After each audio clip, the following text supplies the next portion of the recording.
নগদের কাছে সব গ্রাহকই প্রিয়, তাই তো সারা দেশে ক্যাশ আউট চার্জ সবচেয়ে কম।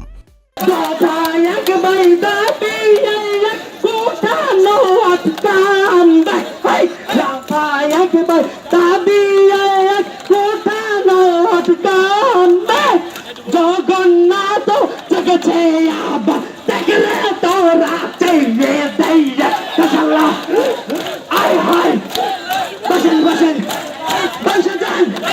ধন্যবাদ সবাইকে।